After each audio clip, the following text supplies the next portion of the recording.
Keluarga Ai alias JJ, wanita di Kendari yang ditemukan tewas bersimbah darah di rumahnya pada Selasa, 1 Juli 2025, malam, mengungkap hasil visum.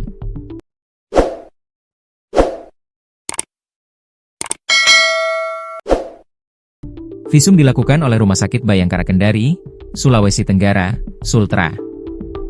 Keponakan korban inisial I mengatakan berdasarkan hasil visum yang mereka terima ada sperma di tubuh tantenya tersebut. Hasil visum ada sperma, tante saya diruda paksa, ujar I ketika dihubungi, Rabu, 2 Juli 2025. Sementara itu, sebelum menghubungi I, Tribun News Sultra sempat mewawancarai Kasat Reskrim Polresta Kendari, AKP Nirwan Fakaubun di kantornya, Rabu siang. Dalam wawancara tersebut, pihaknya belum bisa menyimpulkan korban dirudapsa terlebih dahulu sebelum dibunuh atau tidak. Kalau itu, kita masih tunggu hasil visum dari rumah sakit, ujarnya. Nirwan bilang dirinya hanya bisa membenarkan ada tanda-tanda kekerasan di tubuh korban ketika ditemukan. Secara kasat mata ada tanda-tanda kekerasan, luka di leher korban, tuturnya.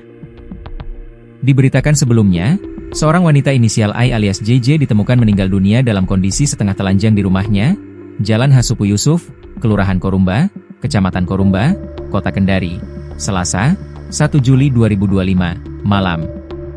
Berdasarkan keterangan saksi mata, Saidin mengatakan peristiwa tersebut bermula ketika datang 3 orang teman korban mengunjunginya. Saidin yang berprofesi sebagai tukang parkir mengatakan mereka datang usai ditelepon kakak korban yang berada di Jakarta.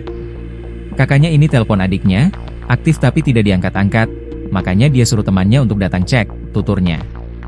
Kata Saidin ketika mau masuk, teman korban ini ketakutan karena banyak anjing. Jadi mereka buka pintu pakai kayu, ujarnya.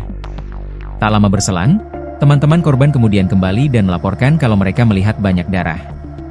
Saya ikut masuk, memang banyak darah, baru kondisi setengah telanjang, jelasnya. I menurigai jangan sampai wanita tersebut menjadi korban pembunuhan.